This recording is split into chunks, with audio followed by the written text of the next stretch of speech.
You're listening to Systemic Error Podcast. The failure was designed. Literally not a soul. Critics say Fox News is humiliating Trump with empty fair footage, based on an article by Travis Geddes.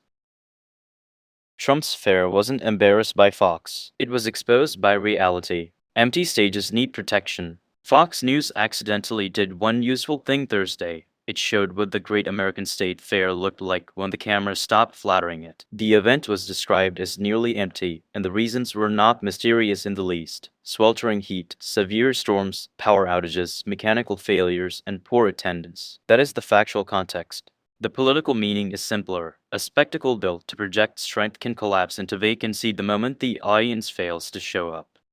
Who actually had power? The people with power were not the jokers on social media or the anchor standing in the frame. The power sat with the Trump apparatus that staged the fair, controlled access, and by the accounts circulating online, enclosed the grounds and put armed guards at the entrance. That is the real story. When a political event requires barriers, security, and carefully arranged sightlines to manufacture the appearance of public enthusiasm, the state is no longer serving a public function. It is producing a backdrop for self-worship.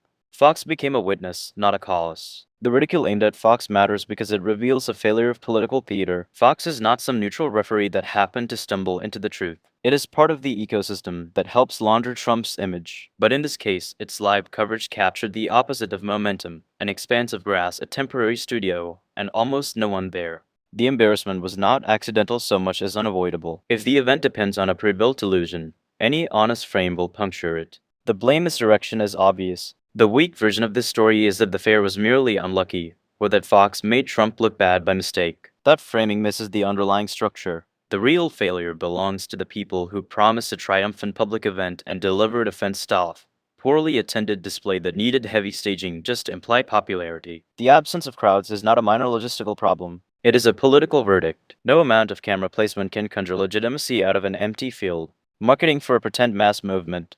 One of the sharper details in the source is the complaint that there seemed to be little or no marketing for the fair. That is not a side note. It is part of the mechanism. A movement that depends on grievance, propaganda, and performative strength often does not bother with ordinary public engagement. It assumes devotion will appear on command. When it doesn't, the event reveals how thin the operation really is. The crowd was not missing because of a bad shot. The crowd was missing because the politics itself has run out of public appeal.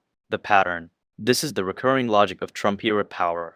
Manufacture spectacle and force the frame, then treat reality as sabotage when the frame fails. The fair's emptiness is not just a bad day for a political brand. It is a small, visible example of a deeper pattern in authoritarian politics: substitute staging for consent, security for legitimacy, and media saturation for actual participation. The state fair looked less like a celebration than a controlled set built to simulate a nation that was never actually there.